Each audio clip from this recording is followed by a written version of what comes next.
우리는 살면서 늘 어떤 이상적인 공간을 꿈꾸죠. 이상적인 집, 이상적인 교회, 이상적인 도시, 이상적인 나라에 대한 생각을 합니다. 요즘 2부와 3부 예배를 마치면은 위에 올라가서 보면 어린아이들이 얼마나 많이 뛰어다니고 있는지 모릅니다. 우리 어린이들, 청소년들이 참 많이 부흥한 것 같아요.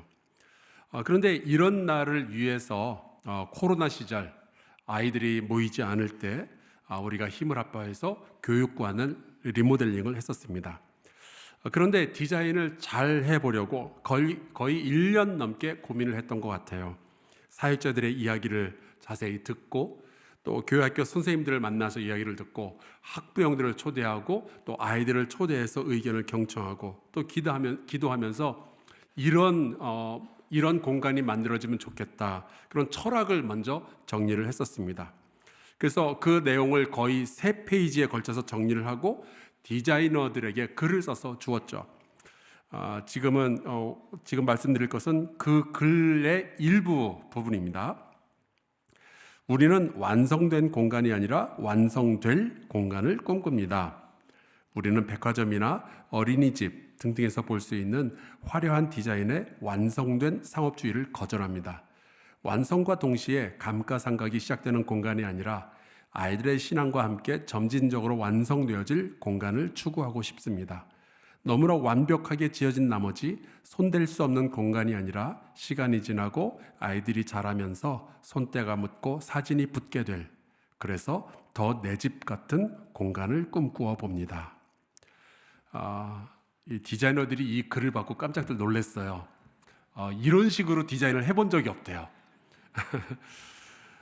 우리는 이렇게 꿈꾸는 어떤 공간에 대한 이야기를 누군가에게 말해 주었었습니다. 그리고 때로는 우리는 이상적인 꿈꾸는 세상에 대한 이야기도 꺼내죠. 이것을 우리가 전문 용어로 유토피아니즘이라고 합니다. 우리가 잘 아는 철학자 플라톤이 썼던 국가로는 철학자들이 다스리는 세상에서 군인과 생산자가 함께 나라를 만들면 어떨까? 이 상상에 대한 이야기를 했어요.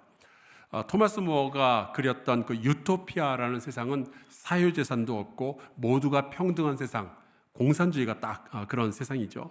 또 프란시스 베이컨이 쓴 새로운 아틀란티스라는 책에 보면 과학과 기술 발전을 통해서 번영하는 벤 살렘이라는 이상 국가가 등장합니다. 18세기 중국의 청나라 시절에 이여진이라는 사람이 경화현이라는 소설을 썼어요. 그 내용을 보면은 주인공 당오라는 사람이 세계 여러 나라들을 이제 방문을 하게 되는데 예의를 아는 군자국, 군자들의 나라 군자국, 또 거인들이 살고 있다는 대인국 등등을 이제 방문을 하죠. 우리가 아는 그 걸리버 여행이랑 상당히 비슷합니다. 그 사람이 방문했던 나라들 가운데 재미있는 것이 여성들의 나라 여아국이라는 곳이 있다는 거예요. 이 나라에서는 여자들이 주로 이제 정치나 바깥 일들을 다 하고요. 남자들은 치마를 입고 집안일을 하고 집 바깥에도 함부로 나다니지 못하고 걸핏하면은 여자들에게 구박을 받았다고 합니다. 그래도 이 나라는 아주 멋지게 잘 운영되고 있더라. 그런 내용을 써놨어요. 남자들이 여자들에게 구박받고 부엌에서 우는 세상, 그게 지상 낙원이라는 거예요. 여러분 동의하십니까? 자, 여러분은 어떤 세상을 꿈꾸세요? 성경에 보면 하나님이 꿈꾸시는 세상이 있습니다. 우리가 그것을 하나님의 나라라고 부르죠. 성경은 66권의 책이기도 하지만 하나님의 나라를 설명하는 단 한 권의 책으로도 볼 수 있습니다. 그만큼 이 하나님의 나라는 우리에게 굉장히 중요한 개념이고요. 우리가 이것을 이해해야만 예수께서 우리에게 말씀해 주셨던 그 풍성한 이야기들을 이해할 수가 있게 되는 거예요. 오늘은 마태복음 13장에 나오는 비유를 통해서 하나님 나라가 이 세상에서 어떤 방식으로 확장되는지에 대한 말씀을 나누려고 합니다. 그런 말이 있어요. 인류의 역사를 살펴보면은 지상 낙원을 약속했던 독재자들은 다들 지옥을 만들어 놓았다. 생각해 보니까 그 게르만 사람들의 지상 낙원을 약속했던 히틀러는요 20세기를 지옥으로 만들어 놨죠. 또 노동자들의 지상 낙원을 약속했던 스탈린과 모택동과 김일성은 자기네 나라와 이 세상을요 끔찍한 지옥으로 만들어 놓았습니다. 그 사람들은 이런 포스터를 붙여놓고 백성들에게 지상 낙원을 약속을 했었어요. 어린이와 여자와 노동자가 행복한 나라. 그러나 그 결과는 엉망진창이었습니다. 역사적으로 수많은 나라들과 수많은 지도자들이 그렇게 지상 낙원을 만들어 보겠다고 수많은 피해 혁명을 지나왔지만 결과는 늘 지상 낙원과는 굉장히 거리가 멀었죠. 예수님께서 사시던 바로 그 당시에도 많은 사람들이 예수님에게 강력한 혁명을 기대했었습니다. 요한복음 6장에 보면 이런 말씀이 있어요. 그 사람들이 예수께서 행하신 이 표적을 보고 말하되 이는 참으로 세상에 오실 그 선지자라, 그 메시아다 그렇게 말을 했던 거예요. 15절 그러므로 예수께서 그들이 와서 자기를 억지로 붙들어 임금으로 삼으려는 줄 아시고 다시 혼자 산으로 떠나 가시니라.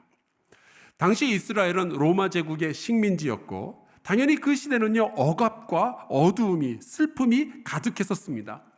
그래서 사람들은 예수님을 메시아로 보여지는 저 예수님을 왕으로 모셔서 순식간에 로마 제국을 뒤집어 엎고 이스라엘의 자유를 선포하고 새로운 하나님의 나라를 만들고 싶었던 거예요. 그래서 많은 사람들이 예수님을 모셔다가 임금으로 삼으려고 했었습니다.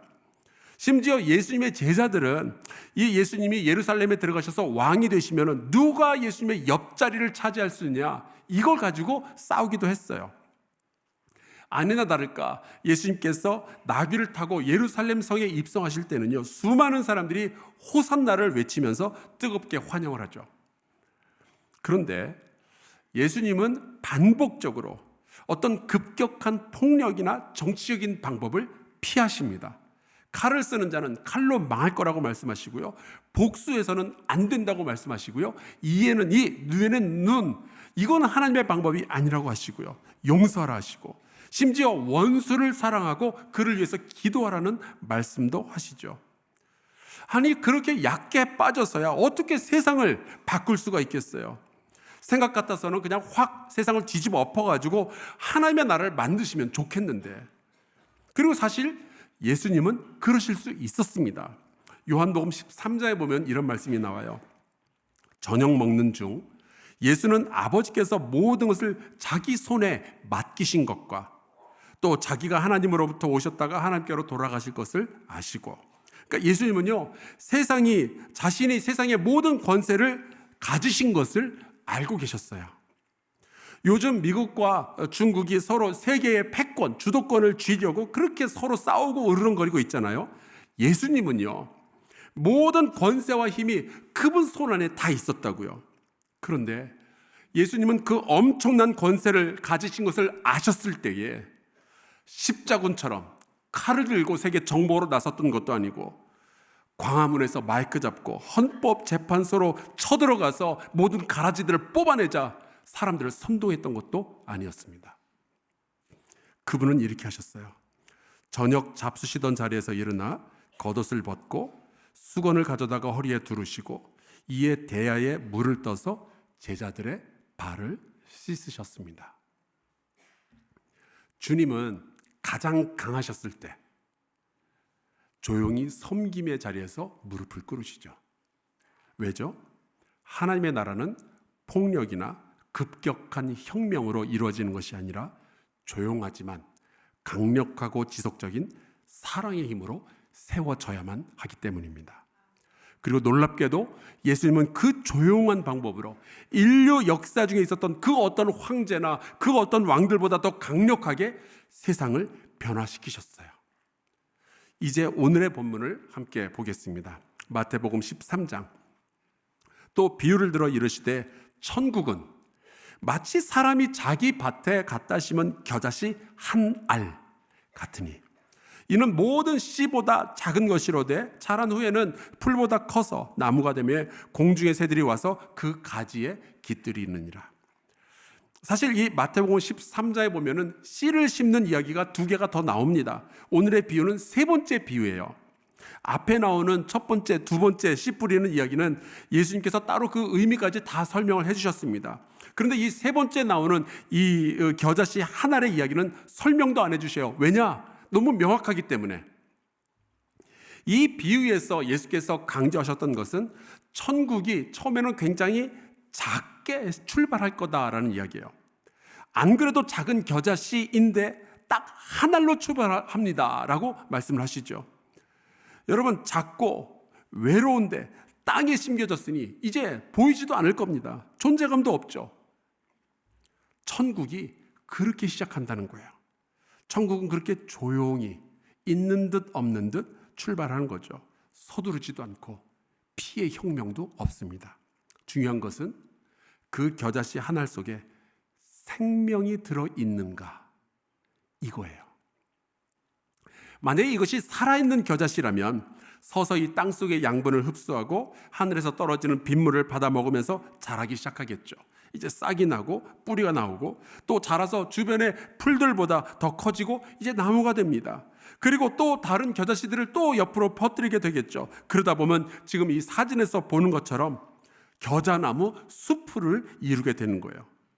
딱 한 알이 심겨졌을 뿐인데 어느덧 강력한 영향력을 가지게 되는 거죠. 그래서 나중에는 공중의 새들이 피곤할 때, 둥지를 틀고 싶을 때, 새끼를 기르고 싶을 때 저 나무가지에, 나무 속에 들어와서 자리를 잡는 겁니다. 자, 제가 지금 말씀드렸던 이 해석이 맞는다는 보장이 있을까요? 감사하게도 예수님은 겨자씨 한 알의 비유 바로 다음에 누룩의 비유를 말씀해 주시죠. 만약에 이 누룩의 비유와 또 겨자씨 한 알의 비유가 같은 이야기를 설명하고 있다면 아마 제가 해석한 것이 맞을 겁니다. 약간 그 수학 문제를 풀고 난 다음에 검산하는 마음으로 이 다음 비유를 보겠습니다.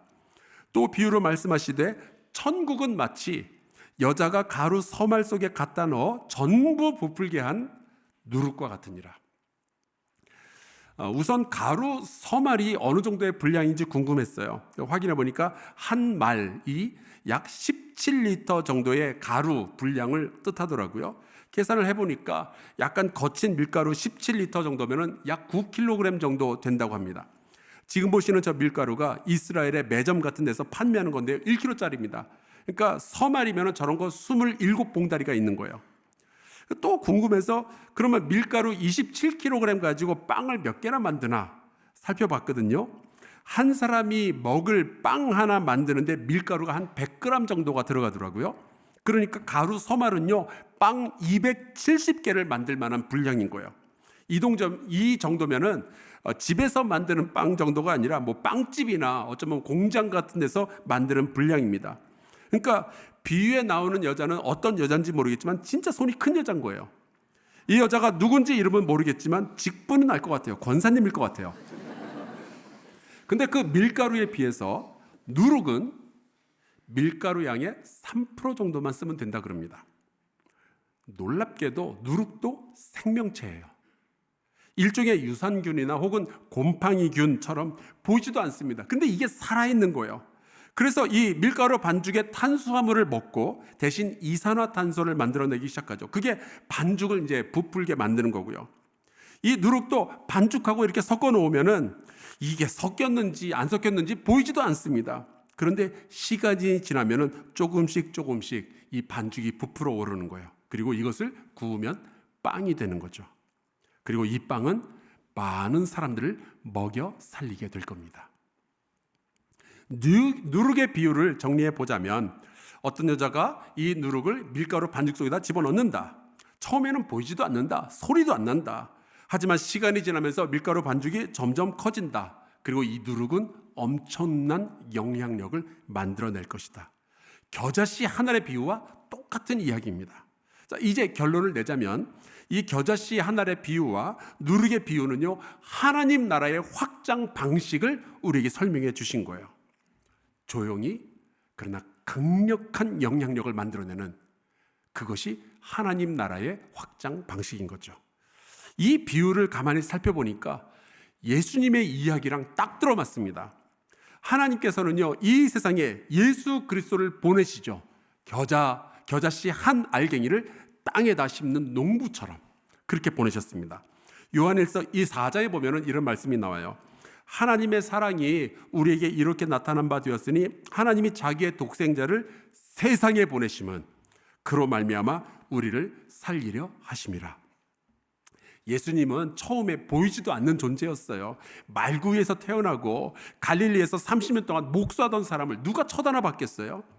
그런 사람이 어떻게 세상을 바꿀 수 있다고 누가 상상이나 했겠어요? 여기에 대해서는 이사야 선지자도 이렇게 예언을 해놓았습니다. 그리스도에 대한 예언인데요, 그는 주 앞에서 자라나기를 연한 순 같고 마른 땅에서 나온 뿌리 같아서 고운 모양도 없고 풍채도 없은즉 우리가 보기에 흠모할 만한 아름다운 것이 없도다. 이 사람이 세상을 바꿀 수 있으라고는 아무도 생각을 안 했던 거죠. 하지만 하나님의 생명이 그리스도 안에 있었어요. 그리고 예수 그리스도는 시간이 지날수록 조용히, 그러나 거대하고 강력한 영향력을 발휘하게 되는 겁니다. 칼 한 번 휘두른 적이 없었는데 로마 제국을 집어삼키게 되죠. 그리고 그 예수님의 사랑과 섬김이 조용히 세상을 바꾸게 되는 거예요. 여러분, 하나님의 나라는 이런 식으로 확장되는 겁니다. 자, 그렇다면은 이 이야기는 예수님의 제자들에게도 딱 들어맞습니다. 예수께서 이런 기도를 하셨거든요. 아버지께서 나를 세상에 보내신 것 같이 나도 그들을 세상에 보냅니다.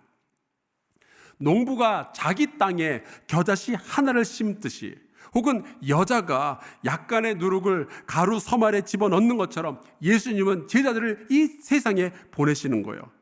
여러분, 이 제자들은 처음에는 존재감 같은 게 없었어요. 갈릴리의 어부들, 가버나움에서 세리짓 하던 사람, 혹은 가난하고 무식한 동네 청년들, 누가 주목이나 했겠어요? 누가 이 사람들로 하여금 세상이 바뀌어질 거라고 상상이나 했겠어요?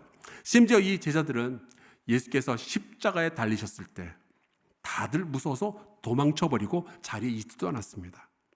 그런데 시간이 지나면서 성령께서 임하셨고 이 제자들이 조용히, 그러나 강력하게 세상을 바꾸기 시작하죠. 칼 한 번 휘두른 적 없지만 예루살렘을 뒤집어 놓았고요, 사마리아라는 도시를 바꿔 놓습니다. 안디옥을 바꾸고 빌립보와 데살로니가와 고린도와 같은 로마 제국의 큰 도시들을 변화시키기 시작했던 거예요. 저는 이 겨자씨와 누룩의 비유는 예수님에 대한 비유이기도 하며 제자들에 대한 비유이기도 하며 또한 이것은 저와 여러분에 대한 비유라고 믿습니다. 여러분, 우리는 그리스도에 의하여 선택된 겨자씨이자 누룩이고 그리스도에 의해서 어디엔가 심겨지고 어디엔가 묻혀진 그런 존재들인 거예요. 여러분, 우리 안에는 그리스도의 생명이 들어 있습니다. 사도 바울이 이런 고백을 한 적이 있어요. 갈라디아서 2장. 그런즉 이제는 내가 사는 것이 아니요 오직 내 안에 그리스도께서 사시는 것이라. 여러분, 우리 안에는 그리스도의 생명이 있는 겁니다. 고린도전서 3장. 하나님의 성령이 너희 안에 계시는 것을 알지 못하느냐. 여러분 안에 그리스도께서 살아계시고요, 여러분 안에 성령이 계시다는 것을 꼭 믿으시기를 주의 이름으로 축원합니다. 근데 이게 느껴지면 참 좋은데 안 느껴질 수도 있을 거예요. 그런데 여러분, 느껴지지 않는다고 해서 그 그리스도의 생명이 우리 안에 없는 게 아닙니다. 오히려 이게 느껴지지 않을 때 좀 알아보는 방법도 있어요. 여러분은 예수 그리스도를 주님으로 고백하십니까? 정말인가요? 예수 안 믿는 친구가 여러분에게 너 교회 다니지? 너 예수님을 주님이라고 믿냐? 라고 물어볼 때 여러분 그렇다고 대답하실 겁니까? 예, 그렇다면 이 말씀을 한번 볼까요? 고린도전서 12장. 또 성령으로 아니하고는 누구든지 예수를 주시라고 할 수 없느니라. 여러분, 우리가 예수님을 주님이라고 고백하는 거, 이거 너무 쉬운 거 아니냐, 이거 아무것도 아닌 거 아니냐라고 생각하지만 여러분, 성령으로 아니하고서는 그런 일들은 벌어지지 않습니다. 여러분 생각해 보세요. 어디서 스님 데려다 놓고 예수님이 주님이냐고 물어보세요. 100번이라고 물어보세요. 그렇다고 대답을 하는가? 못합니다. 여러분, 예수님을 주님이라고 고백하는 사람은 그 안에 성령이 있기 때문에 그게 가능한 거예요. 자, 그렇다면은 예수님을 주님으로 모신 우리가 할 일이 있죠. 하나님에 의하여서 내가 어디로 보내졌던, 어디에 심겨졌던, 어느 공동체에 섞이게 되었든 살아계신 성령님을 내 안에 모시고 조용히, 그러나 최선을 다해서 믿음대로 살아가는 겁니다. 저는 지난 10년 동안 IBA라는 단체와 함께 비즈니스 세계 속에서의 하나님의 선교가 어떤 것인지에 대해서 관찰하고 배우는 그런 기회를 가져왔습니다. 지금도 이 단체의 상임 이사로서 일하고 있어요. 그동안 수많은 선교사들을 만나서 대화를 나누었고요. 수많은 비즈니스맨들을 만나서 그들의 이야기를 경청했습니다. 그러면서 제가 깨달은 게 있어요. 여러분, 하나님은 지금 이 시대에 비즈니스 영역 속에서도요, 비즈니스맨들을 통해서, 직장인들을 통해서도 조용히, 그러나 강력한 변화를 온 세상 가운데 지금 일으켜가고 계신다는 사실이에요. 하나님의 나라를 확장시키고 있습니다. 공산주의 국가에서 지금 사업을 하고 있는 어느 기독교인 사장님의 이야기를 들려드리고 설교를 마치겠습니다. 실체가 알려지면 안 되니까 이름은 말씀드릴 수 없어요. 이 한국인 사장님은 선교사는 아닙니다. 그런데 공산주의 국가에 들어가신 거예요. 그리고 그곳에서 벌써 14년째 카페 및 식당 프랜차이즈를 운영하고 있습니다. 그런데 이분이 처음으로 카페를 열었던 그 도시는요, 이른바 남자들의 도시였어요. 술과 매춘이 성행하고 남자들은 우통을 벗어 제끼고 돌아다니다가 카페에 들어와서는 술 마시고 담배 피우고 때로는 여자 종업원과 성매매도 하는, 그게 만연해 있는 그런 도시였습니다. 바로 이 도시에 이 기독교인 사장님이 들어간 거예요. 그리고 거기서 카페를 열게 되었는데 기도하는 가운데 하나님, 건강한 문화를 만들게 하여 주시옵소서, 사회적으로 선한 영향력을 끼치는 카페를 만들게 하여 주시옵소서 기도를 하죠. 그리고 용기를 내어서 첫 번째 단계로 그 동네는 모든 카페가 다 술도 팔고 담배도 피우게 하고 또 그 안에서 안 좋은 짓들도 하는데 카페 안에서 술과 담배를 금지시킨 거예요. 성매매는 당연히 안 되고요. 왜냐하면 담배 연기가 있으면 커피 안에 향이, 담배 향이 들어가게 되니까 막은 거예요. 그랬더니 어떤 손님은 술 안 판다고 나가버리고 또 어떤 손님은 담배를 못 피우게 한다면서 커피잔을 집어 던지고 욕을 하고 나가버리기도 하더래요. 그런데 시간이 지나면서 놀라운 일들이 벌어졌습니다. 단정하고 깔끔한 손님들이 이 카페에 몰려들기 시작한 거예요. 담배 냄새 대신에 커피 향이 은은하게 퍼져나가는 좋은 곳에서 맛 좋은 커피를 시켜놓고 책 혹은 노트북 컴퓨터를 펼쳐놓고 토론하는 사람들이 그 카페에 몰려들기 시작한 거죠. 그리고 이 카페는 이른바 물 좋은 카페로 소문이 그 도시에 나기 시작합니다. 그렇게 하나, 두 개 카페를 확장합니다. 더 놀라운 것은 담배를 피우지 못하게 하고 술도 팔지 않고 매춘도 하지 않아도 카페가 돈이 벌린다, 이 소문이 그 도시에 돌기 시작한 거예요. 그러면서 그 도시에서는 술과 담배, 여자를 파는 카페들이 하나 둘씩 사라지기 시작합니다. 대신에 건강한 문화를 가진 카페들이 생겨나기 시작하죠. 그러면서 이 도시의 밤거리가 예전보다 훨씬 안전한 곳이 되었습니다. 이 사장님은 그저 자기의 신앙을 가지고 이 도시에서 장사를 했을 뿐인데 웬만한 선교사도 하기 힘든 일을 해낸 거예요. 도시의 밤 문화를 통째로 바꾸어 놓았습니다. 겨자씨 한 알 혹은 밀가루를 부풀린 누룩의 비유, 딱 맞아 떨어지지 않습니까?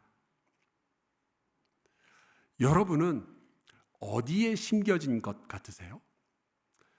어느 집으로 이사를 갔으며 어느 집으로 시집을 갔으며 어느 집에 태어나셨나요?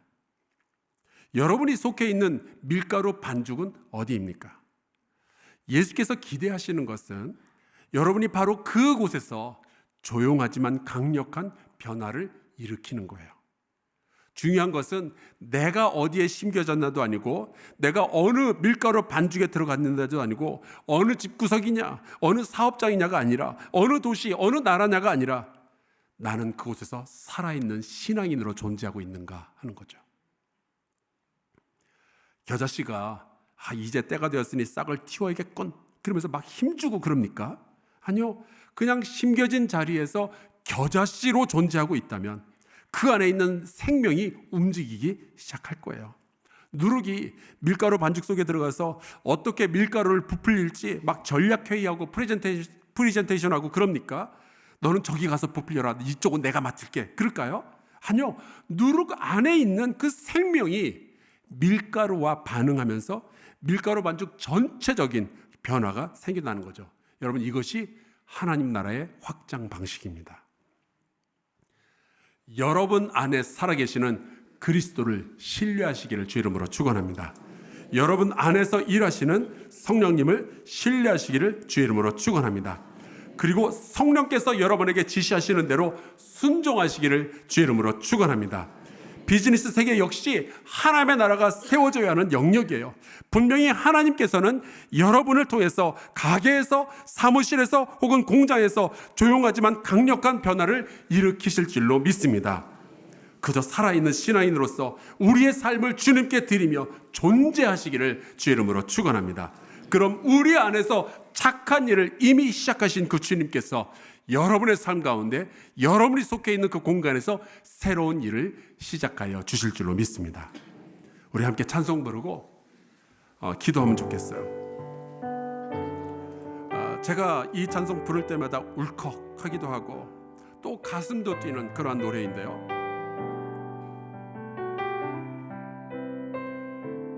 가사에 이런 내용이 있죠.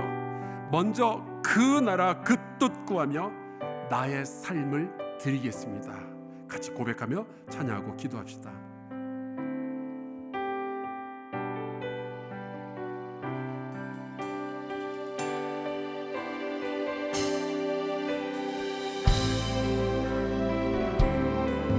이렇게 고백하겠습니다. 이곳에 임하신 하나님 나라, 이곳에 임하신 하나님 나라, 가난한 마음으로 바라보리라.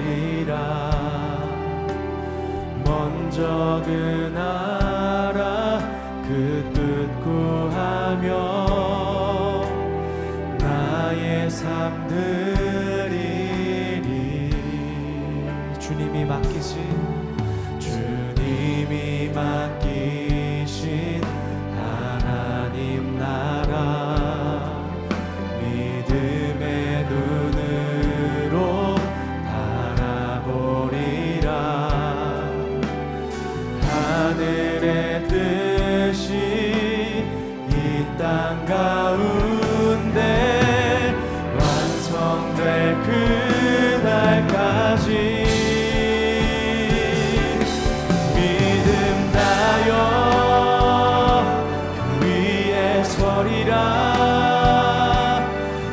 하나님의 나라는 무너지지 않으리. 믿음 다여 그 나라 세워가리라. 주님 곧 오실 때 우리 한 번 더 믿음 다여, 믿음 다여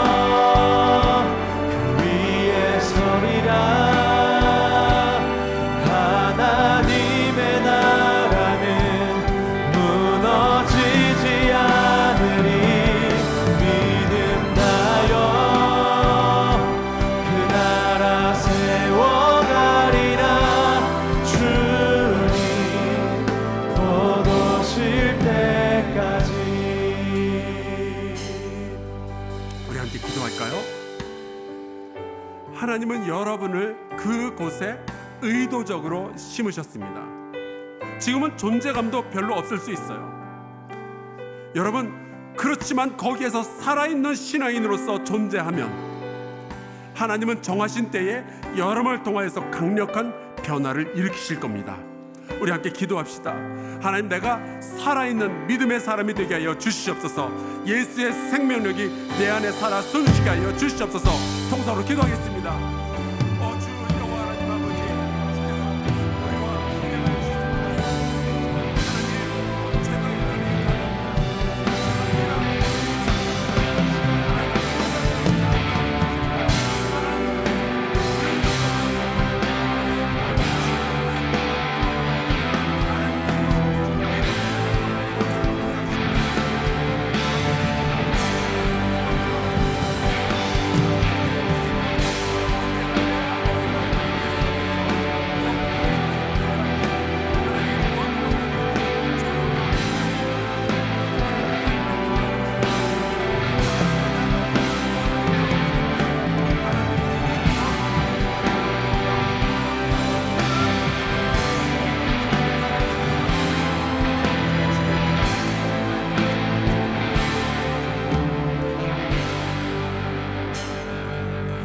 하나님 참 고맙습니다.